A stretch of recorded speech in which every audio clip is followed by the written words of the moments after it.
લગાડે છે, પણ વધારે દાંડી મારે છે તો વધારે બળ ઉત્પન્ન થાય છે અને પદાર્થ ગતિમાં આવે છે. ઓકે બોયઝ, આ ચલાવ્યું હા સર. હતું કે નતું ચલાવ્યું? ફટાફટ આન્સર. હા સર, આ ચલાવી દીધું ટાઈમ. ઓકે ઓકે, નો પ્રોબ્લેમ. જો હવે જો એક પ્રવૃત્તિ છે. આ પ્રવૃત્તિ શું છે કે કોઈ પદાર્થ, કોઈ દડો છે, એક દડો લેવાનો છે, ફૂટપટ્ટી લેવાની છે. શોર્ટમાં સમજાવું છું પ્રવૃત્તિ. શું સમજાય જશે? નો સમજાય તો કહેજો. એક દડો લેવાનો છે, ફૂટપટ્ટી લેવાની છે. દડાને તમારે જોરથી મારવાનું છે. સમતલ સપાટી પર દડો લેશો, દડાને તમે ધીમેથી મારશો, દડાને ગતિમાં લાવશો, પછી જે દડો જે દિશામાં આગળ વધી રહ્યું છે ત્યાં તમારે ફૂટપટ્ટી મૂકી દેવાની છે. શું કે દડાના માર્ગમાં તમારે અવરોધ ઉત્પન્ન કરવાનો છે. ત્યાં તમે શું કરશો? ફૂટપટ્ટી મૂકશો. દડો ફૂટપટ્ટી મૂકશો એટલે દડો શું કરશે? ફૂટપટ્ટી સાથે અથડાશે. તો દડો એની દિશામાં આગળ વધશે. બોય, દડો એની દિશામાં આગળ વધશે કે નહીં? હા સર, વધશે. વધે કે ન વધે? હા સર, વધશે વધશે. વધશે દડો આગળ. તમે ફૂટપટ્ટી એના રસ્તા પર મૂકી છે. હા સર. ક્યાં તમે હવારમાં કેમ નાસ્તો નથી કર્યો, ચા નથી પીધી? તમે જે દડો ગતિમાં લાવો છો, તમે ગતિમાં દડો જે લાવો છો એની વચ્ચે એના આગળ તમે ફૂટપટ્ટી મૂકશો એટલે દડો એની સાથે અથડાશે. આગળ ન વધે એની દિશામાં. સમજાય છે? હા સર, સમજાય ગયું. હા સર, સમજાઈ હા, ગયું છે. દડો દડો એ દિશામાં આગળ વધશે નહીં. ફૂટપટ્ટી સાથે અથડાઈને શું થશે? ફૂટપટ્ટી સાથે અથડાઈને પાછો ફેંકાશે. શું? ફૂટપટ્ટી સાથે અથડાઈને પાછો ફેંકાશે. એટલે પદાર્થ પર કોઈ લાગેલા બળ ઉપર, પદાર્થ પર કોઈ લાગેલા બળ ઉપર તમે થોડુંક બળ લગાડો. અહીંયા સુધી ફૂટપટ્ટી દ્વારા બળ લાગ્યું છે, તમે થોડુંક બળ લગાડો એટલે શું થયું? એની દિશા બદલાઈ ગઈ.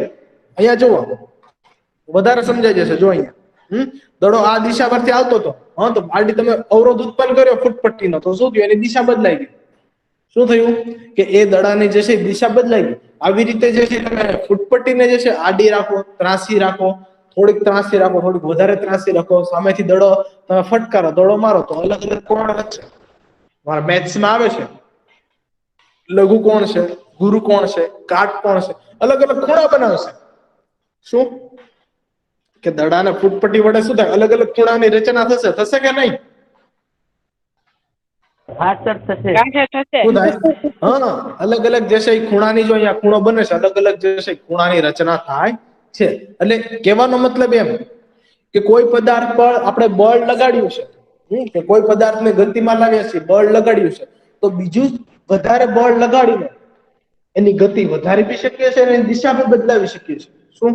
એની ગતિ વધારી બી શકીએ છીએ, એની દિશા બી બદલાવી શકીએ છીએ. તો માનો કે તમે એક એક્ઝામ્પલ આપી દો તમને, બેસ્ટ એક્ઝામ્પલ. બરોબર? ધોનીએ બેટ પકડ્યું છે. બરોબર? શું કર્યું છે? ધોનીએ જે છે બેટ પકડ્યું છે. બરોબર? કે ભાઈ ધોની આવ્યો છે રમવા માટે. બરોબર? ધોની રમવા માટે આવ્યો છે અને સામે બોલર કોણ છે? કોઈ બી બોલર લઈ લો, એક્સ વાય ઝેડ. શું? કોઈ બી નવો બોલર છે તો શું કરશે? કે નવો બોલર છે એટલે ધોની પહેલા જોશે કે ભાઈ આખા ગ્રાઉન્ડમાં જોઈ લેશે, નજર ફેરવશે કે ક્યાં મેં દડાને કઈ દિશામાં આગળ વધારવો છે, કે ક્યાં ગેપ છે, બે ખેલાડી વચ્ચે ક્યાં વધારે ગેપ છે, તો દડાને એ દિશામાં વાળી. શું? કે દડાને ધ્યાનથી સાંભળજો, એક જ એક્ઝામ્પલમાં બધું સમજાઈ જશે. ધોની શું કરશે? તમે મોટી ભાગે જોયું છે, ધોની આમ નજર ફેરવશે એની ચારે બાજુ, કે ભાઈ ક્યાં વધારે ગેપ છે, બે ખેલાડી વચ્ચે ક્યાં વધારે ગેપ છે, તો મારે દડો એ દિશામાં નાખવો જોઈએ. કે પાછળ ગેપ વધારે છે, આગળ ગેપ વધારે છે, સાઈડમાં, આ બાજુ, ડાબી બાજુ, જમણી બાજુ. તો જે બોલર જે છે શું કરે છે? બોલર જે પદાર્થ, જે દડા પર શું કરે છે? બળ લગાડીને જે છે બોલિંગ કરે છે. શું? બોલર જ્યારે બળ લગાડશે ત્યારે બળ લગાડીને બોલિંગ કરશે. તો ધોની શું કરશે? ધોની બી કે આવા દે ભાઈ, હું બી થોડુંક વધારે બળ લગાડીને દિશા બદલાવીશ. શું કરશે ધોની? તો ભાઈ હું થોડુંક વધારે બળ લગાડીને પદાર્થની દિશા બદલાવી નાખીશ. એટલે શું કરશે? કે જે જગ્યાએ ગેપ વધારે છે, કે બે ફિલ્ડર દૂર દૂર છે, તો ધોની શું કરશે? બેટ વડે શું કરશે? એ દિશા તરફ દડો ફેંકશે. એ દિશા તરફ જશે, દડો મારશે, તો શું થાય? ફોર જ જશે, તો સિક્સર જ જશે. કારણ કે જે ગેપ ને વધારે છે. તો અહીંયા શું થયું? કે ધોનીએ શું કર્યું ભાઈ? ધોનીએ બેટ વડે જે છે જે દિશામાં દડો આવતો એને શું કર્યું? દડાની દિશા બદલાવી નાખી અને પોતાના જે છે બળનો ઉપયોગ કરીને બેટ વડે શું કર્યું? દડાની દિશા બદલાવી નાખી. શું બદલાવી નાખી દિશાની? હવે પછી માનો કે એને પછીનો નેક્સ્ટ બોલર છે મલિંગા આવ્યો. તમને મલિંગાની ખબર છે? હા, ખબર છે ને? મલિંગાની બોલિંગ જોઈ છે. ધોનીને ખબર પડી ગઈ ભાઈ આ મલિંગા છે. થોડીક આપણે સાવચેતી રાખીને રમવું પડશે. તો ધોની શું કરશે? મલિંગાના 5 5 6 બોલમાં શું કરશે? થોડીક સ્ટડી કરી દેશે. એટલે મતલબ કે બોલ લઈને પકડી દેશે. શું કરશે? બોલને થોડોક જ અવરોધ કરશે. આમાં મરાય નહીં આપણે. આડોવાળો બોલ જશે તો ડાયરેક્ટ આઉટ થઈ જશે. શું આડોવાળો બોલ જશે કે કેચ પકડાઈ જશે. એટલે શું કરશે ધોની? સાવધાની પૂર્વક ખાલી બોલ નાખે છે અને થોડુંક ખાલી બોલ લગાડી ત્યાં તે બોલ સ્થિર કરશે. આવું જો પ્લેયરો ઘણીવાર કરતા હોય છે. કોઈ એવો બોલર આવી જાય છે તો એ થોડુંક દડાને અડાડી ત્યાં તેનો સ્થિર કરી નાખે છે. સમજાણું છે? સમજાય છે કે નહીં? તો અહીંયા શું થાય છે કે કોઈ બળ લાગે છે, કોઈ પદાર્થ પર કોઈ બળ લાગે છે. માનો કે પદાર્થ પર બોલર દડો ઘા કરે છે, પદાર્થ પર કોઈ બળ લાગે છે, તો તમે બીજું બળ લગાડીને એની ગતિમાં વધારો ભી કરી શકો છો, એની દિશા ભી બદલાવી શકો છો અને એની દિશામાં ફેરફાર કરી શકો છો. દિશા વધારી શકો છો, ઘટાડી શકો છો. દિશા નહીં, એની ગતિ જે છે વધારી શકો છો, ઘટાડી શકો છો અને એની દિશામાં ફેરફાર કરી શકો છો. શોર્ટમાં એક જ એક્ઝામ્પલમાં બધું સમજાઈ જાય મારા ખ્યાલ પ્રમાણે. સમજાણું કે નહીં બોયઝ? હા સર. અને વધુ ન સમજાણું હોય તો આપણે ફૂટબોલની વાત કરીએ. ફૂટબોલ મેદાનમાં દડો પડ્યો છે સ્થિર સ્થિતિમાં, કોઈ દડાને હજી લાત મારી નથી.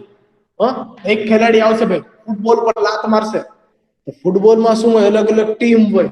તો એ પેલો ખેલાડી શું કરશે? એના પ્લેયર તરફ જ લાત મારશે. દડાની શું કરશે? એના પ્લેયર તરફ લાત મારશે કે દડાને ગતિમાનમાં લાવ્યો છે કે પદાર્થને ગતિમાં લાવ્યો છે. તો એના પ્લેયર તરફ લાત મારશે તો એનો પ્લેયર શું કરશે? એને સામેવાળાનો પ્લેયર હશે એનો જ પ્લેયર પણ એની દિશા અલગ હશે. બે જોડે જોડે હશે નહીં, અલગ અલગ દિશામાં છે. તો આ શું કરશે? થોડીક લાત મારીને પાછી એની દિશા બદલાઈ નાખશે. પછી બીજો પ્લેયર થોડીક લાત મારીને બીજા પ્લેયર પાસે મોકલશે. એટલે જો વારંવાર દડાની દિશા બદલાય છે. તમે જોયું? એ નોટિસ કરો. ફૂટબોલમાં શું હોય? વારંવાર જે છે દડાની દિશા બદલાય છે.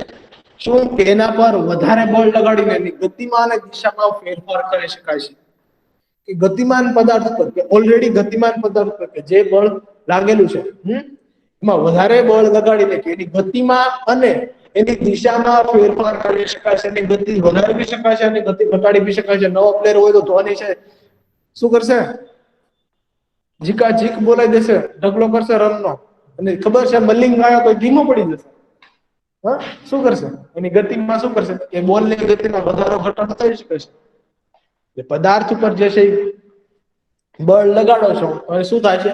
એની ગતિમાં ફેરફાર થાય છે, વધારો બી થાય છે અને ઘટાડો બી થાય છે અને પ્લસ એની દિશા બી બદલાવી શકીએ છીએ. એક જ સેન્ટેન્સ છે, બીજું કઈ નથી. સમજાણું કે નહીં બોયઝ? હા સર. સમજાણું હોય તો હા પાડો, નકર મને કહો તો પછી વધારે રીડિંગ કરીને તમને સમજાવું. સમજાઈ ગયું. ઓકે, કોઈને નો સમજાણું હોય તો મને કહેજો, બરોબર? તો અહીંયા જુઓ કે પદાર્થની ઝડપ કે દિશા કે બંને બદલાય ત્યારે પદાર્થની ગતિની અવસ્થા બદલાય છે. જો ખાસ ધ્યાન રાખજો, થોડુંક અહીંયા મગજ દોડાવજો. પદાર્થની ઝડપ કે દિશા, શું કે પદાર્થની ઝડપ કે દિશા કે બંને બદલાય ત્યારે પદાર્થની ગતિની અવસ્થા બદલાય. પદાર્થની ગતિની અવસ્થા બે હોય. શું? એક તો પદાર્થ કે બોલ જે છે એ મેદાન પર પડ્યો છે, બોલ મેદાન પર પડ્યો છે તો કોઈ લાત મારી નથી, તો એની ગતિની અવસ્થા કઈ છે? શૂન્ય. શું? એની ગતિની અવસ્થા શું છે? શૂન્ય છે. ભાઈ ગતિમાં નથી. એ પદાર્થ ગતિમાં છે ને એની ગતિની અવસ્થા જે છે શૂન્ય છે તેમ કહેવાય. આમ પદાર્થ પર લાગુ બળ પદાર્થની ગતિની અવસ્થામાં ફેરફાર કરી શકાય. પછી તમે બળ લગાડીને એને ગતિમાં ફેરફાર કરી શકો છો, એને ગતિ આપી શકો છો. એટલે પદાર્થની બે અવસ્થા આપણે કહી શકીએ, શૂન્ય અવસ્થા અને ગતિમાન અવસ્થા. બોલ આમને પડ્યો છે પણ મારી જ નથી, એ ગતિની અવસ્થા ગઈ તે શૂન્ય. લાત મારો જોરથી, ગતિમાન અવસ્થામાં છે. બે જ અવસ્થા છે. ફરી વાર રિપીટ કરું, પદાર્થની ઝડપ કે દિશા કે બંને બદલાય ત્યારે પદાર્થની ગતિની અવસ્થા બદલાય છે. શું થાય? ત્યારે પદાર્થની ગતિની અવસ્થા બદલાય તેમ કહેવામાં આવે છે. આમ પદાર્થ પર લાગતું બળ પદાર્થની ગતિની અવસ્થામાં ફેરફાર કરે છે. પદાર્થ પર જે બળ લાગતું હોય તે પદાર્થની જે છે ગતિની અવસ્થામાં ફેરફાર કરે. પદાર્થ વધારે ગતિમાનમાં થશે, ઓછું બળ લગાડો પદાર્થ ઓછો ગતિમાનમાં થશે. પણ એની સ્ટાર્ટિંગ જે અવસ્થા જે છે, જે પદાર્થ પડ્યો છે એ જગ્યાએ કે બોલ પડ્યો છે, એ કઈ અવસ્થામાં છે? શૂન્ય અવસ્થામાં છે. કઈ અવસ્થામાં છે? શૂન્ય અવસ્થામાં હશે. ગતિની અવસ્થા, પદાર્થની ગતિની અવસ્થા તેની ઝડપ અને તેની ગતિની દિશા દ્વારા વર્ણવવામાં આવે છે. એટલે એની ઝડપ અને એની ગતિની દિશા દ્વારા સ્થિર અવસ્થાને શૂન્ય ઝડપ વાળી અવસ્થા ગણવામાં આવે. કે સ્થિર અવસ્થા કે પદાર્થ એ જગ્યાએ પડ્યો છે તો શું કહેવામાં આવે? શૂન્ય ઝડપ વાળી અવસ્થાની અવસ્થા કેવી છે? અત્યારે શૂન્ય છે. શૂન્ય ઝડપ વાળી અવસ્થા ગણવામાં આવે છે. પદાર્થ સ્થિર હોય કે ગતિમાં હોય, બંને ગતિની અવસ્થા કહેવાય. પદાર્થ શું હોય? સ્થિર પણ હોય કે ગતિમાં હોય, તો બંને શું કહેવાય? ગતિની અવસ્થા કહી શકાય છે. કે તમે એમ કહો કે બોલ તો આમ જ પડ્યો છે, કાંઈ ગતિની અવસ્થા નથી, તો શૂન્ય ગતિની અવસ્થામાં છે. તમે થોડુંક બળ લગાડો એ ગતિમાનમાં થઈ જશે. શું થશે? એ ગતિમાં થઈ જશે. બરોબર? સમજાય છે બોયઝ? હા સર. હા કોઈને ના સમજાણું હોય તો કહેજો. તમે તારે ટેન્શન નહીં લેતા. કોઈને નથી સમજાણું તો કહેજો તમે તારે. સમજવું જરૂરી છે. બરોબર? અને રોજિંદા જીવનના જે છે એ તમને એક્ઝામ્પલ આપીને સમજાવી દઈશ. એટલે વધારે મજા આવશે. આપણે જોતા જોઈએ છે ક્રિકેટ ને બધું, ધોનીને ઓળખતા હોય છે, મલિંગાને ઓળખતા હોય, કોણ કેવો બોલર છે, કોણ કેવો બેટ્સમેન છે, એ બી ઓળખતા હોય છે. બરોબર? ઓકે. શું આનો મતલબ એવો થાય કે બળ હંમેશા પદાર્થની ગતિની અવસ્થામાં ફેરફાર કરે છે? ચાલો આપણે જોઈએ કે બળ શું કરે? હંમેશા પદાર્થની ગતિની અવસ્થામાં ફેરફાર કરે છે. તો બરોબર છે.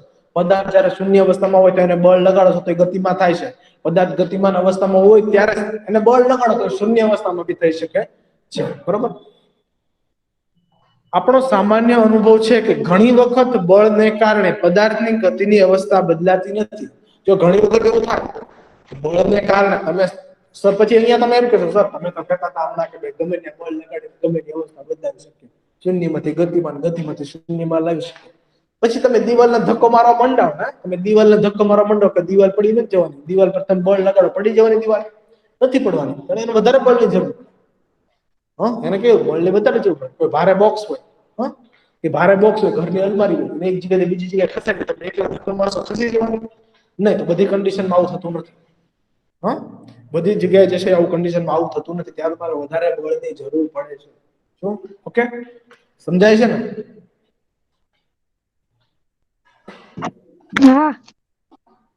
બોયઝ ના સમજાતું હોય, બોરિંગ થતા હોય, કંટાળો આવતો હોય તો મને કહી દેજો બિંદાસ. હા સર. ના સમજાતું હોય, જો હજી હું કહું છું કોર્સ ભલે બાકી હોય, ના સમજાતું હોય, બોરિંગ થતા હોય, બહુ કંટાળો ચડતો હોય, ના મજા આવતી હોય તો મને કહી દેજો. તમારે ટેન્શન નહીં લેતું. બરોબર? આપણે એવા એક્ઝામ્પલ બી લેશું વધારે. હા સર, મજા આવે. હવે જે છે ને, હવે થોડુંક જે છે ને બળના પદાર્થનો આકાર બદલી શકાય છે. કે બળ પદાર્થનો આકાર બદલી શકાય છે. જો આપણે બધું રીડ કરીએ કે બળ દ્વારા શું થાય? પદાર્થનો આકાર બદલી શકાય છે. માનો કે તમારા હાથમાં ફુગ્ગો છે, તમારા બંને હાથમાં એક હાથમાં ફુગ્ગો છે, તો તમે ફુગ્ગાને શું કરશો? બંને હાથ વડે નીચે લાવશો. ફુગ્ગાને બંને હાથ વડે તમે દબાવશો. એ નોર્મલી છે. ફુગ્ગાનો આકાર બદલાવાનો છે. તમે જે બળ લગાડો છો ફુગ્ગાનો આકાર બદલાવાનો. હા, તો કે ફુગ્ગાનો આકાર બદલાવાનો છે. વધારે દબાવશો તો શું થાય? ફુગ્ગો ફૂટી જશે. કારણ કે દબાણ વધારે લાગે એટલે શું થાય? વધારે દબાવશો એટલે શું થાય? ફુગ્ગો ફૂટી જશે. બીજું કાંઈ નહીં. પછી માનો કે તમે પેલું સાયકલની સીટ હોય છે, જો સાયકલની સીટ હોય છે, એની સ્પ્રિંગ હોય છે, નીચે બે સ્પ્રિંગ જડેલી હોય. જડેલી એટલે મીન્સ કે રાખેલી હોય છે. બરોબર? રાખેલીને ઘણીવાર એવો બી ઉપયોગ કરે, શબ્દનો ઉપયોગ કરે છે, જડેલી હોય છે. બરોબર? શું કરે? સ્પ્રિંગ રાખેલી હોય છે. જ્યાં સુધી કોઈ ઉપર દબાણ આવશે નહીં, જ્યાંથી ઉપર બેઠશે નહીં, ત્યાં સુધી સ્પ્રિંગ શું થાય? એની એવી જ રહેશે. પણ જેવું કોઈ બેઠશે, કોઈ સાયકલ પર બેઠશે તો સ્પ્રિંગ શું થાય? દબાઈ જશે. સ્પ્રિંગ નાની થઈ જશે. મોટી હશે સ્પ્રિંગ શું થાય? ભેગી થઈ જાય, દબાઈ જશે. બળ પદાર્થની જે છે એનો આકાર બદલાવી શકે. કહેવાનો મતલબ શું? કે બળ પદાર્થનો આકાર બદલાવી શકાય છે. મમ્મી કે બહેન જે છે લોટ બાંધતા હોય છે, તો શું કરે છે? કાથરોડમાં કે પ્લેટમાં જે છે પેલા શું કરે છે? તો પેલા પાણી નાખતા હોય છે, પછી લોટ નાખતા હોય છે, પછી થોડુંક તેલ નાખે છે, મીઠું નાખે છે. બરોબર? પછી શું કરે છે? ઉપર નીચે હાથ વડે જે છે દબાવીને બળ લગાડીને આખો લોટનો પિંડો ગોળ તૈયાર કરે. હા, ગોળ કે આપણે લંબગોળ કહી શકાય. આખો લોટનો જે છે પિંડો તૈયાર કરે છે. તો પેલા લોટની કણક હતી જે કણક, હા, એ તમે જુઓ એનો આકાર કેવો હતો? એનો આકાર કેવો હતો? એ લોટની કણક હતી, એકદમ લોટ હતો. પછી શું કર્યું આપણે શું કર્યું? એના પર બળ લગાડીને એનો આકાર ચેન્જ કરી નાખ્યો છે. શું કર્યું? એના પર બળ લગાડીને જે છે આકાર જે આપણે ચેન્જ કર્યો છે. બરોબર? રોટલી છે, રોટલી બનાવી છે. આ રોટલીનું પાછું પેલું નાનું ગુંડલું કહીએ ને, નાનું ગુંડલું કર્યું. શું કર્યું? પછી આપણે વેલણ વડે આપણે બળ લગાડીએ. વેલણ વડે આપણે બળ લગાડીએ રોટલી ગોળ બનાવી નાખીએ છીએ. શું કરીએ છીએ? રોટલી જે છે ગોળ બનાવી નાખીએ છીએ. એટલે પદાર્થ પર, એટલે બળ પદાર્થનો આકાર બદલાવી શકે છે. આ યાદ રાખજો. સમજાય છે કે નહીં? બોયઝ, હા બળ પદાર્થનો આકાર બદલાવી શકે છે. બરોબર? આ વધારે એક્ઝામ્પલ જે છે તમે વાંચી નાખજો અને સમજી લેજો કોષ્ટકમાં. બરોબર? કોષ્ટક 11.2 માં નોંધેલ અવલોકનો પરથી તમે કઈ તારણ કાઢી શકો કે જ્યારે તમે પોતાની હથેળીઓની વચ્ચે એક ફૂલાવેલો ફુગ્ગો રાખીને દબાવો ત્યારે શું થશે? કે ફુગ્ગો દબાય છે તો એના આકારમાં ચેન્જ થાય છે. શું થાય છે? જ્યારે બાંધેલા ગુંદેલા લોટના પિંડાને વણીને રોટલી બનાવો છો ત્યારે શું થાય છે?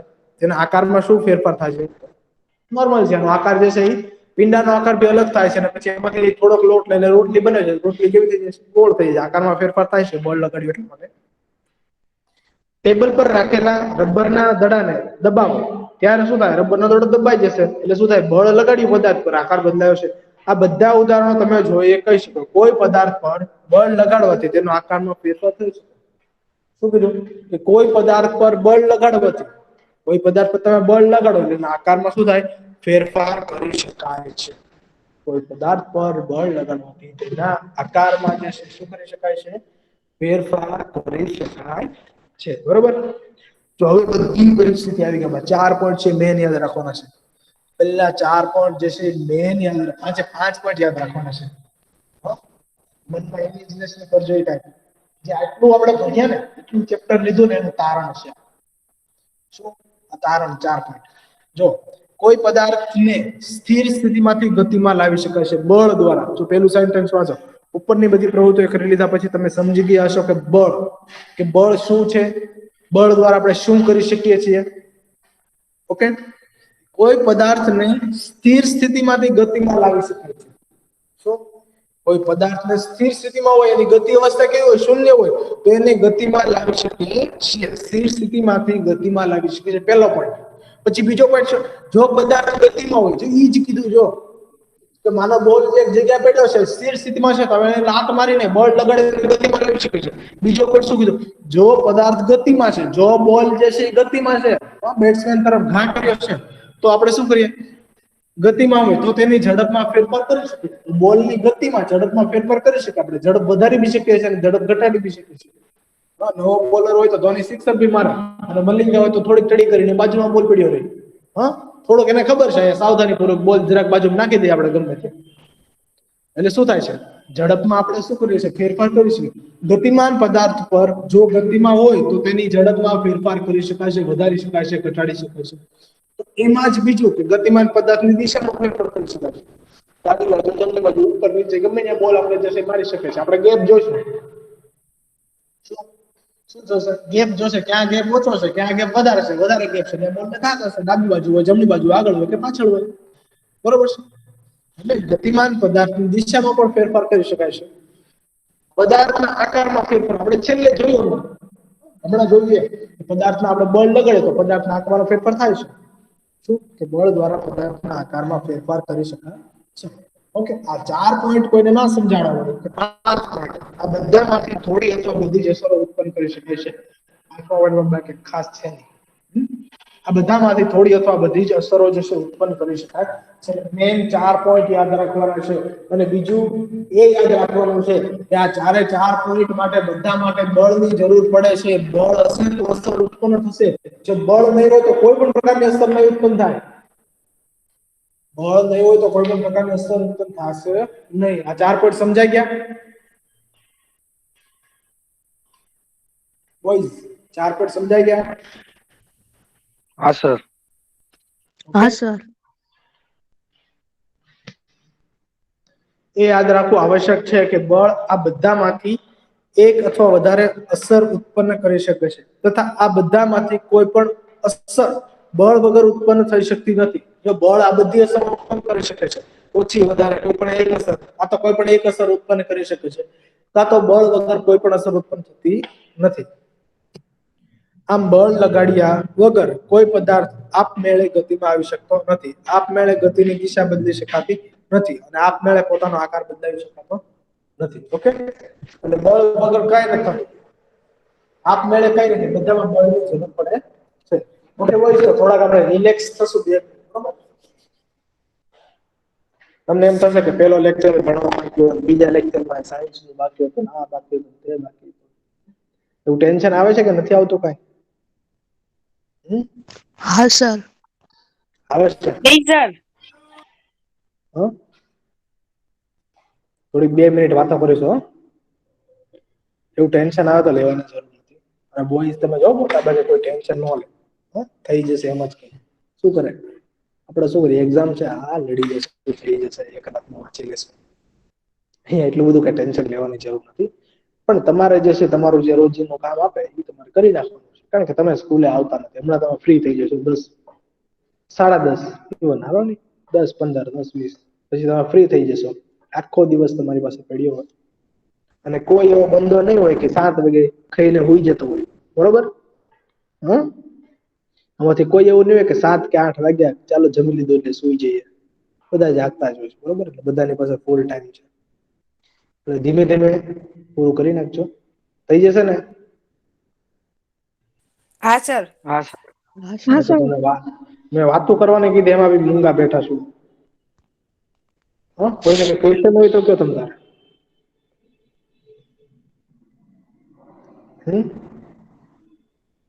ના સમજાતું હોય, બહુ એવું લાગતું હોય કે સર થોડીક સ્પીડમાં ચલાવો છો, બોલો બોલો, વાંધો નહીં તમ તારે. ના ના સર. બધા ચા પાણી પીને બેઠા છો ને, નાસ્તો કરીને બેઠા ને? હા. સર મેં બધો કેન્સલ કરી નાસ્તો, નાખ્યો, તમે કીધું શું ને એટલે. શું કેન્સલ કરી નાખ્યું? નાસ્તો. એલા ભાઈ, થોડોક વેલા નાસ્તો કરી લેવાય ને.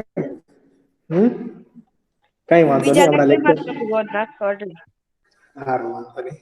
એ તો લેક્ચર પતે એટલે કરીને એકાદ દિવસ જ હોય. હું આજે નાસ્તો કર્યા વગર તમારી બીજો લેક્ચર કન્ટિન્યુ ખેંચું છું.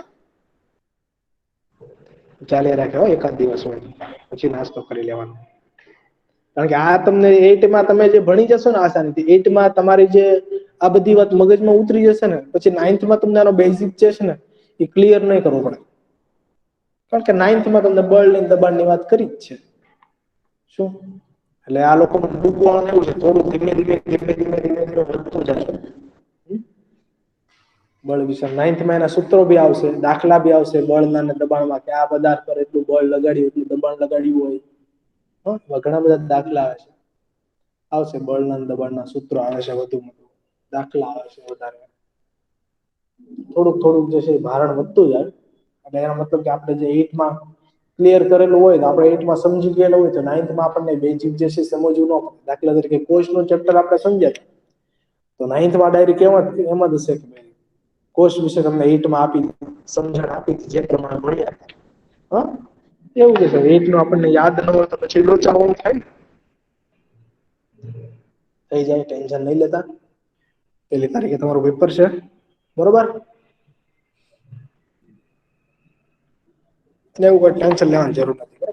સાયન્સ તો યાર બધાને ફેવરિટ હોય છે. અમુક લોકોને બાદ કરતા, અમુક લોકો જેને સાયન્સનું ભારણ વધારે લાગે, સાયન્સ સબ્જેક્ટનું. બાકી તો સાયન્સ તો છે ને ફેવરિટ છે. પછી આમાં આગળ વિભાગ પડશે ને, કેમેસ્ટ્રી પડશે, બાયોલોજી, અને કેમેસ્ટ્રી તો મેજિક, આમ જાદુ. આમ તમે જોઈ લો ને કેમેસ્ટ્રી, કેમિકલ આવે તમને એવી મજા આવે ને, કેમિકલ આવે બહુ જ મજા આવે. તમે નવા કેમિકલ જોશો, કેમિકલની થતી ઇફેક્ટો જોશો. ઓકે, હવે રિલેક્સ થઈ ગયા છો બધા? હા સર. હા. ઓકે, તો હવે જે છે જેની માથાકૂટ આપણે કરતા હતા બળ વિશેની, એના વિશે આપણે 4 સેન્ટેન્સમાં કહી દીધું છે કે બળ વડે સ્થિરને ગતિમાં લાવી શકાય, એની દિશામાં બદલાવી શકાય, ગતિ વધારી શકાય. એની ગતિમાં ઝડપ અથવા ફેરફાર કરી શકાય છે અને એનો આકાર બદલાવી શકાય છે. છેલ્લે એ બી કીધું કે બળ વડે આમાંથી એક અસર ઉત્પન્ન કરી શકાય છે, કોઈ બી એક અથવા વધારે, અને બળ ન હોય એક અસર ઉત્પન્ન કરી શકાય નહીં. બરોબર. પણ હવે એમ કહો કે સર બળ તો બધી જ દિશાએ બધી જ જગ્યાએ લાગતું હોય છે, પૃથ્વીમાં બી કંઈક બળ છે. પેલા પૃથ્વીમાં બી કંઈક બળ છે. ગુરુત્વાકર્ષણ બળ, એવું કોણે કીધું? કયા વૈજ્ઞાનિકે કીધું? એટલે સફરજન વાળું યાદ છે કે નહીં? હા નથી સર, યાદ કોઈ? નીચે પડી જાય સફરજન. હા, કોણે કીધું તું?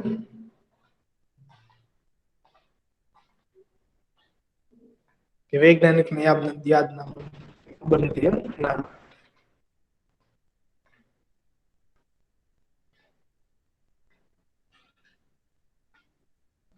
ઓકે, એટલે પૃથ્વી પર કંઈક બળ લગાડે છે. બળ બધી જગ્યાએ અલગ અલગ લાગે છે. બરોબર, બધી જગ્યાએ. તો એ તમારે જાણી લેવાનું. બરોબર. ઓકે, હું તમને કહેવાનો હતો પણ મને વિચાર મનમાં એવો આવ્યો છે, હવે તમે નેક્સ્ટ લેક્ચરમાં જાણી લાવજો. એવું કોણે કીધું હતું ગુરુત્વાકર્ષણ બળની? કયા વૈજ્ઞાનિકે માહિતી આપી હતી? અને કઈ પ્રવૃત્તિ દ્વારા માહિતી આપી હતી? બરોબર. હવે બળના બે પ્રકાર છે, એક સંપર્ક બળ અને બિન સંપર્ક બળ. તો ધ્યાનથી સાંભળજો. બળના બે પ્રકાર છે, એક છે સંપર્ક બળ અને એક બિન સંપર્ક બળ. પછી સંપર્ક બળના પેટા પ્રકાર છે, એમાં સ્નાયુ બળ છે અને ઘર્ષણ બળ. શું? સ્નાયુ બળ, ઘર્ષણ બળ. બિન સંપર્ક બળમાં ચુંબકીય બળ, સ્થિત વિદ્યુત બળ અને ગુરુત્વાકર્ષણ બળ છે. બરોબર. આ બે સમજાય જશે એટલે ઓટોમેટિક પેલા ત્રણે ત્રણ તમને આઈડિયા આવી જશે. સ્થિત વિદ્યુત નહીં સમજાય, હું સમજાવી દઈશ. એનો તમને આઈડિયા આવી જશે. બરોબર. અહીંયા આપણે પહેલા લઈશું સંપર્ક બળ. 10 મિનિટનો ખેલ છે, સંપર્ક બળ પૂરું થઈ જાવ. કેટલા? 10 મિનિટનો. સંપર્ક બળમાં જે સ્નાયુ બળ, સ્નાયુ આપણા શરીરની અંદર જે સ્નાયુ હોય છે, માંસપેશીઓ હોય છે, એ સ્નાયુ, એ શું છે? સ્નાયુ બળ. માનો કે કોઈ ટેબલ પર પુસ્તક પડ્યું છે, તમારે પુસ્તકને ગતિમાં લાવવું છે, તો શું કરશું? આપણે હાથ વડે એને ધક્કો મારશું. એટલે આપણે શું કરીએ? આપણા સ્નાયુનો ઉપયોગ કર્યો. હાથ વડે ધક્કો હોય, આપણા સ્નાયુમાંથી બળ ઉત્પન્ન થયું. કોઈ ડોર પાણી પડી છે, તો ડોર ઉચકવી છે, માથા સુધી લઈ જવી છે. આપણે ડોર ઉચકીએ છીએ, તો આપણે ક્યાંથી બળ ક્યાંથી ઉત્પન્ન થયું? બળ ક્યાંથી લગાવ્યું? કે આપણા શરીરના સ્નાયુઓ જે છે એને બળ લગાડ્યું છે. આપણા શરીરના સ્નાયુઓએ આ બળ લગાડ્યું છે, એટલે સ્નાયુ બળ કહેવાય. એકદમ ઈઝી છે. બળ લગાડવા માટે ક્યારેક સંપર્કની જરૂર પડે, અને સ્નાયુ બળ છે. ઓકે, સમજાયું? સમજાણું કે નહીં? હા સર. પછી આ સ્નાયુ બળ છે, વધારે કાંઈ નથી દેવાનું. બરોબર. દીપમાં થોડુંક વાંચી લેશું. શું તમે ટેબલ પર પડેલા પુસ્તકને સ્પર્શ કર્યા વગર ધક્કો મારી શકો છો? નહીં, આપણી પાસે મેજિક છે નહીં કોઈ પણ પ્રકારનો. બરોબર. કોઈ એવી છડી છે નહીં પેલા હેરી પોટર જેવી. ઉપાડી શકો છો? નહીં. શું પકડ્યા વગર પાણીની કોઈ ડોલ ને તમે ઉચકી શકો છો? નહીં, પકડ્યા વગર ન ઉચકે. ડોલને પકડવી જરૂરી છે. ડોલ ઉપર થોડુંક બળ લગાડશો એટલે આપણી તરફ ખેંચશો એટલે ઉચકાય. સામાન્ય રીતે કોઈ પણ વસ્તુ પર બળ લગાડવા માટે તમારા શરીરનો વસ્તુની સાથેનો સંપર્ક જરૂરી છે. શું? સ્વિચ દબાવી છે ને ઓન કરવી છે ને ઓફ કરવી છે. તો સ્વિચ તમે ત્યાં જશો, આંગળી વડે બળ લગાડશો ત્યારે ઓન ઓફ થશે, કારણ કે તમે આંગળી વડે આપણા શરીરના સ્નાયુ બળનો ઉપયોગ કર્યો છે. સંપર્ક થવો જરૂરી છે. સંપર્ક કોઈ લાકડી કે દોરા વડે પણ કરી શકાય છે. જ્યારે આપણે કોઈ વસ્તુ જેવી કે સ્કૂલ બેગને ધક્કો મારીએ છીએ કે પાણીની ડોલ ઉચકીએ છીએ, ત્યારે બળ ક્યાંથી આવે છે? આ બળ આપણા શરીરના સ્નાયુઓ દ્વારા લાગે છે. આપણા સ્નાયુઓની ક્રિયાને લીધે લાગતા બળને સ્નાયુ બળ કહેવાય છે. યાદ રાખજો, સ્નાયુ બળ કોને કહેવાય? બહુ ઈઝી ડેફિનેશન છે. આપણા સ્નાયુઓની ક્રિયાને લીધે લાગતા બળને સ્નાયુ બળ. અને વધારે ઈઝી કરી દે વધારે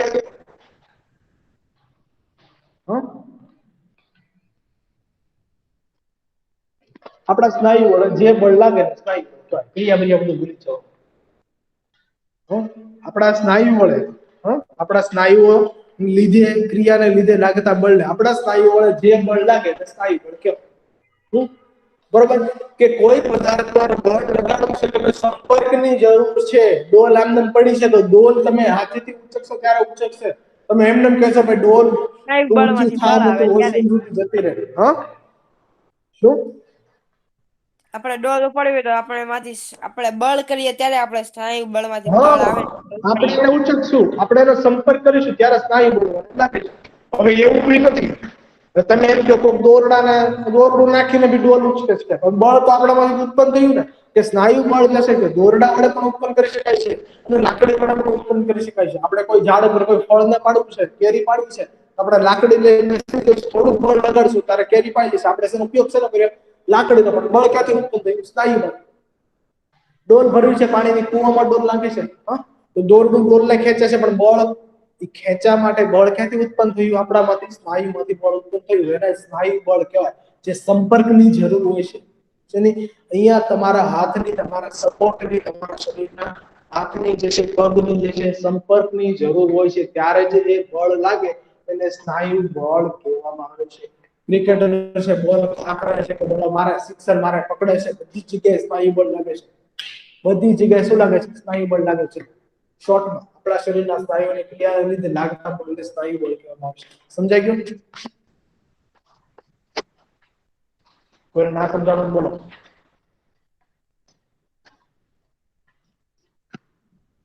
બોલો ફટાફટ, તો આગળ વધોને ખબર પડે.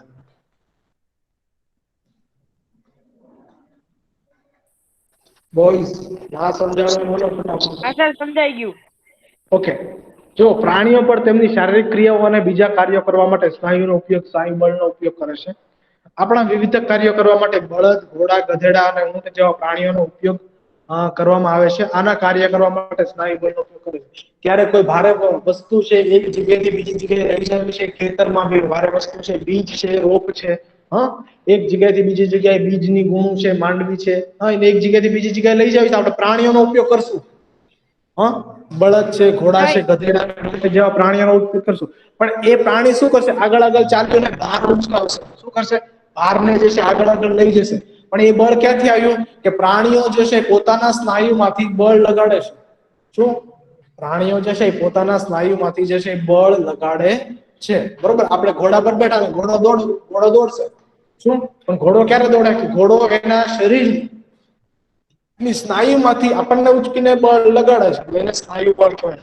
એટલે પ્રાણીઓ પર જો આ બી લેજો, આ બધા કિસ્સામાં તમે જો બળદગાડું છે, ઘાસ ભર્યું છે, ઉપર ખેડૂત છે, તો ખેડૂત ઉભો ઉભો કઈ બળ લગાડશે નહીં. ખેડૂત સ્નાયુ બળ થોડુંક જ લગાડશે કે દોરીને ખેંચે છે, એનું સ્નાયુ બળ થોડુંક જ છે. હકીકતમાં જે બળદ છે એ જ પોતાના સ્નાયુઓ વડે બળ લગાડે છે અને આ ભારે વજન એક જગ્યાએ ઉચકીને બીજી જગ્યાએ લઈ જાય છે. ખેડૂતે દોરી ઓકે, પકડી, દોરી ખેંચે એટલે બળદ બળ કરે એટલે દોડવા મળે.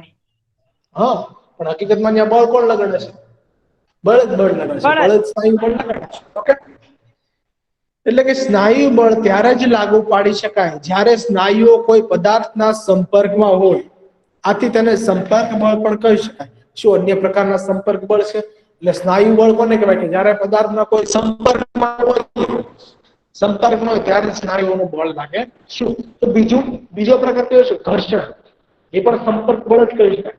અહીંયા શું છે કે સંપર્ક હોય ને બળ લાગે. પદાર્થનો આપણી સાથે તમે સંપર્ક કરો અને બળ લાગે. હા, શું કરો? તમે સંપર્ક કરો અને બળ લાગે ને સંપર્ક બળ કહેવાય. એના બે ઉદાહરણ છે, સ્નાયુ બળ અને ઘર્ષણ બળ. આગળ ઘર્ષણ બળ વડે જોઈએ. પોતાના થોડા અનુભવો યાદ કરો. જમીન પર ગબડતો દડો ધીરે ધીરે ધીમો થઈ જશે. આ પહેલા લેક્ચરમાં, આ ચેપ્ટરના પહેલા લેક્ચરમાં મેં તમને કીધું હતું કે જમીન પર દડો ગબડાવે એટલે ધીમે ધીમે એક જગ્યાએ જઈને દડો શું થાય? સ્થિર થઈ જાય. કારણ કે જમીન ઉપર ટપ્પો ખાય છે ત્યારે જમીન સાથે ઘસાય છે. શું થાય? જમીન ઉપર ટપ્પો ખાશે એટલે જમીન સાથે શું થાય? ઘસાય છે. દડાનો બહુ ઊંચો ઘા કરો તમે, નીચે આવીને ટપ્પા પડી ધીમે ધીમે એક જગ્યાએ સ્થિર થઈ જશે. કારણ કે જમીન સાથેનું ઘર્ષણ લાગે છે. પોતાના થોડા અનુભવો યાદ કરો. જમીન પર ગબડતો દડો ધીરે ધીરે ધીમો થઈ જાય છે અને અંતે અટકી જાય છે. સાયકલ ચલાવતી વખતે જ્યારે આપણે પેડલ મારવાનું બંધ કરી દઈએ છીએ, શું કરીએ? સાયકલ ચલાવતી વખતે જો સાયકલ ચલાવો અને પેડલ મારો તો સ્નાયુ બળનો ઉપયોગ થાય. યાદ કરો, સાયકલ ચલાવી છે, પેડલ મારશો ત્યારે સ્નાયુ બળનો ઉપયોગ થાય. પણ અહીંયા શું, પેડલ મારવાનું બંધ કરી દેવાનું છે. શું કરવાનું છે? પેડલ મારવાનું બંધ કરી દઈએ ત્યારે પણ ધીરે ધીરે ધીમી થઈ જાય છે. સાયકલ શું થાય? ધીરે ધીરે ધીમી થઈ જાય. શા માટે ધીમી થઈ જાય છે? કારણ કે સાયકલના ટાયર અને રોડ વચ્ચે ઘર્ષણ થાય છે. બંને વચ્ચે સતત ઘર્ષણ થાય છે. એના લીધે આપણે રોડ પર સાયકલ ચલાવી શકીએ, એના લીધે બાઇક ચલાવી શકીએ. ઘર્ષણ થાય છે એટલે શું કરીએ છીએ? ઘર્ષણ થાય છે એટલા માટે. હા, એટલા માટે સાયકલ શું થાય? ધીમે ધીમે ધીમે સ્થિર થઈ જશે. અહીંયા ભાઈ સાયકલ ના ટાયર અને રોડ નો જે છે એ બંનેનું ઘર્ષણ એકાબીજ થાય છે. આને પણ સંપર્ક બળ બંનેનો શું છે? સંપર્ક છે. અને પેન્ડલ મારવું એ સ્નાયુ બળનો એક્ઝામ્પલ છે, યાદ રાખજો. ત્યારે પણ તમે ધીરે ધીરે ધીમે થઈ જશે અને અંતે અટકી જાય છે. કોઈ કાર કે સ્કૂટરના એન્જિનને બંધ કરી દેવાથી એ પણ થોડા સમય પછી અટકી જાય છે. એવી જ રીતે હોડીને હલેજા મારવાને બંધ કરીએ તો થોડી જ દૂર જઈને સ્થિર થઈ જાય છે. શું તમે આ પ્રકારના થોડા વધારે અનુભવો કરી શકો છો? તમે કારને જે છે એ થોડીક ચલાવીને આપણે કાર બંધ કરીએ, થોડેક આગળ જઈને કાર સ્થિર થઈ જશે. સાયકલ થી જશે, બાઇક જે છે થોડું ચલાવીને બાઇક 80 ની સ્પીડે ચલાવીને બાઇક ની ચાવી બંધ કરી દે, હા, ક્લેચ પકડી રાખશે એટલે બાઇક ફ્રી થઈ જશે થોડીક અને આગળ જઈને જશે ધીમે ધીમે એક જગ્યાએ આવી જશે બાઇક એકદમ સ્થિર થઈ જશે. એની અવસ્થા કેવી થશે? શૂન્ય અવસ્થા. પણ એ સ્થિર કેમ થઈ બાઇક? બાઇક સ્થિર થઈ ને શા માટે? કારણ કે ઘર્ષણ બળ ઉત્પન્ન થયું છે. શેની શેની વચ્ચે? બાઇકના ટાયર વચ્ચે અને રોડ વચ્ચે. બાઇકના ટાયર અને રોડ બંને વચ્ચે, બંને એકાબીજાના સંપર્કમાં છે. બંને એકબીજાના સંપર્કમાં છે અને બંનેને ઘર્ષણ થાય છે. ઈની બાઇક લઈને 80-90 ની સ્પીડમાં જતા હોય તો તમે પડી આવો. તમે પડી આવો તમારી બાઇક ચોલાઈ જાય છે. તમે બી ચોલાઈ જાય, તમારા હાથ પગ ચોલાઈ જાય છે. તમારી ચામડી ઉખડી જાય, લોહી નીકળી જાય. શા માટે? કારણ કે આપણા સ્નાયુઓને રોડનું ઘર્ષણ થયું ને. હા, વાગે શા માટે? શા માટે વાગે? આપણે ઘસાણા, આપણી ચામડી અને રોડ વચ્ચેનું ઘર્ષણ છે. એક જગ્યાએ આપણે બે ગલોટિયા મારીને સ્થિર થઈ જશું. ઓકે, સમજાય છે? આવું થયું છે કોઈની જોડે? હા, હા સર. હા, બે ગલોટિયા મારીને સ્થિર થઈ જશું. કારણ ઘર્ષણ બળ લાગ્યું છે. બરોબર? શું થયું છે? ઘર્ષણ બળ લાગ્યું છે. આપણે આપણી ચામડી ને રોડ બંને સંપર્કમાં છે. આપણને વાગ્યું, ઘસાઈ ગયા, બાઇક ધીમી પડી ગઈ છે. બંને એકબીજાના સંપર્કમાં છે. અહીંયા આપણે સંપર્ક બળ છે એટલે આને ઘર્ષણ બળ કહી શકાય છે. અને આવી રીતે કાર જે છે હોડી આવવાનું બંધ કરી તો અમુક જગ્યાએ આગળ વધીને સ્થિર થઈ જશે. બરોબર? ઉપરની બધી જ પરિસ્થિતિમાં વસ્તુઓ પર દેખીતી રીતે કોઈ પણ બળ લાગતું નથી, છતાં પણ તેમને ઝડપ જે છે ક્રમશઃ ઘટતી જાય છે. એટલે બધી ક્રિયામાં બળ લગાડવાનું બંધ કરી દો, પછી બળ લાગતું નથી, પછી ક્રિયા ક્રમશઃ શું થાય? ઘટતી જાય છે અને થોડા સમય પછી તેઓ સ્થિર થઈ જાય છે. તેમની ગતિની અવસ્થા શેના કારણે બદલાય છે? આની ગતિની અવસ્થા બદલાય શેના કારણે? એ ગતિ ધીમી પડી ગઈ એનું કારણ શું છે? શું તેમના પર કોઈ બળ લાગતું હશે? કે આ ગતિની અવસ્થા જે ધીમી પડી છે એના પર કોઈ બળ લાગે છે એટલે ગતિની અવસ્થા ધીમી પડી છે. શું તમે અનુમાન લગાવી શકો છો કે દરેક કિસ્સામાં બળ કઈ દિશામાં લાગતું હોય છે? દરેક કિસ્સામાં બળ જે છે અલગ અલગ દિશામાં લાગતું હોય છે. દડાને આગળ ફેંકવો છે તો બળ એ દિશામાં લાગે, વિરુદ્ધ દિશામાં લાગે, સામેની દિશામાં. પણ ઘર્ષણ બળ જે હંમેશા વિરુદ્ધ દિશામાં લાગે. આ બધા ઉદાહરણોમાં પદાર્થની ગતિની અવસ્થા ફેરફારનું કારણ ઘર્ષણ છે. શું છે? ઘર્ષણ બળ છે. એટલે ક્રમશઃ પદાર્થ જે છે એની ગતિ ઘટતી જાય એનું કારણ શું છે? ઘર્ષણ બળ છે. જમીન તથા દડાની સપાટી વચ્ચેનું લાગતું ઘર્ષણ બળ જ ગતિમાન દડાને સ્થિર સ્થિતિમાં લાવે છે. એટલે જે દડો ગતિમાં હશે, ગતિમાં વધારો નહીં કરે એટલે શું થશે? એની ગતિ ધીમે ધીમે સ્થિર થઈ જશે. એનું કારણ શું છે? ઘર્ષણ બળ. એના કારણે જ ક્રમશઃ એની ગતિ ઘટે છે. તે જ રીતે પાણી અને હોડીની સપાટી વચ્ચેનું ઘર્ષણ બળ એકવાર હલેસાં મારવાનું બંધ કરવાથી હોડી સ્થિર કરી દે છે. ચાલો કે પાણી અને હોડી વચ્ચે જે ઘર્ષણ લાગે છે હોડી શું થાય? સ્થિર થઈ જાય છે. ઘર્ષણ બળ બધા ગતિમાન પદાર્થ પર લાગે છે. એટલે કોઈ બી ગતિમાન પદાર્થ હોય, ગતિમાન એટલે કોઈ બી પદાર્થ ગતિમાન હોય, દડો હોય, બાઈક હોય, હોડી હોય કે કોઈ બી XY છે, હા, એ શું લાગે છે? એનાથી ઘર્ષણ થવાથી જે છે એ લાગે છે. એની દિશા હંમેશા પદાર્થની ગતિની વિરુદ્ધ દિશામાં હોય છે. યાદ રાખજો.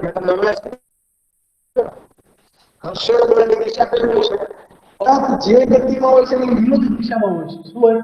પદાર્થ જે ગતિમાં હોય છે, ડાબી બાજુ તમે આગળ વધી રહ્યા છો, ડાબી બાજુ બાઇક ચલાવી રહ્યા છો, ઘર્ષણ બળ કઈ દિશામાં ઉત્પન્ન થતું હોય? જમણી દિશામાં, જમણી બાજુ. ઘર્ષણ બળ શું કરે? વિરોધ કરે છે. શું ઘર્ષણ બળ શું કરે છે? એનો વિરોધ કરે છે. એટલે જે છે ગતિમાન પદાર્થની વિરુદ્ધ દિશામાં લાગે છે. તો જ ક્રમશઃ ઘટે. જો ઈ ની ઈ દિશામાં લાગતો હોય તો ઈ પદાર્થ આગળ ને આગળ વધવા લાગે. સમજાય છે? ઘર્ષણ બળ જો ઈ ની પદાર્થની ગતિની અવસ્થામાં લાગતો હોય તો આગળ આગળ વધવા મળે છે. પણ અહીંયા શું કરે છે, વિરુદ્ધ બળ લાગશે ત્યારે શું થશે કે એ પદાર્થ જે છે ક્રમશઃ એને ગતિ ઘટતી જાય છે, એક જગ્યાએ એની ગતિ શૂન્ય થઈ જાય છે. બરોબર? એટલે પદાર્થનું જે છે ઘર્ષણ બળ હંમેશા વિરુદ્ધ દિશામાં લાગે છે, કારણ કે ઘર્ષણ બળ બે સપાટીઓ વચ્ચેનો સંપર્કને લીધે ઉત્પન્ન થાય છે. જો અહીંયા યાદ કરો, ઘર્ષણ બળ શું થાય છે? બે સપાટીના લીધે, સંપર્કના લીધે ઘર્ષણ બળ ઉત્પન્ન થાય. અહીંયા બી સંપર્કની વાત કરી છે. હા, કે પેલી રોડની સપાટી અને તમારા ટાયરની સપાટી, બંને સપાટી એકાબીજી વચ્ચે સંપર્કમાં આવે છે. બે સપાટીઓ વચ્ચે સંપર્કના લીધે ઉત્પન્ન થાય છે ઘર્ષણ બળ. તેથી તે સંપર્ક બળનું પણ એક ઉદાહરણ છે. આ બળ વિશે પ્રકરણ 12 માં તમે વધારે શીખશો. તો પ્રકરણ 12 માં આપણે વધારે શીખીશું. ઓકે, ઘર્ષણ બળ વિશે. બરોબર? ઓહ, 9:30 આપણો લેક્ચર પૂરો થઈ જાય ને? હા સર 34 થઈ. હા સર. ઓકે ઓકે, હવે મારી વાત સાંભળો. આઈ થિંક કાલે તમારો લાસ્ટ લેક્ચર કોનો હોય છે? ઇંગ્લિશ. ઓકે, જો જસ્મીન ને લેવો નહીં હોય લેક્ચર તો 10-15 આપણે લેક્ચર લઈશું થોડીક વાર, 15-20 મિનિટ. બરોબર? સમજાશે? હા સર. આપણે 15-20 મિનિટ જશે એક્સ્ટ્રા જશે લેક્ચર લઈશું. ઓકે, સારું, ચલો તમારો જે બીજો લેક્ચર છે એ કન્ટિન્યુ કરો. ઓકે. હો, ઇંગ્લિશ નો તો કોર્સ બાકી છે, એની પહેલાનો લેક્ચર નો લઈ લ્યો ને. જોઈએ છે, ટ્રાય કરીએ છે. બરોબર? હવે જો હું સેટિંગ કરીને તમને કહીશ. સારું ને? કઈ હા ઓકે. સારું, ચલો.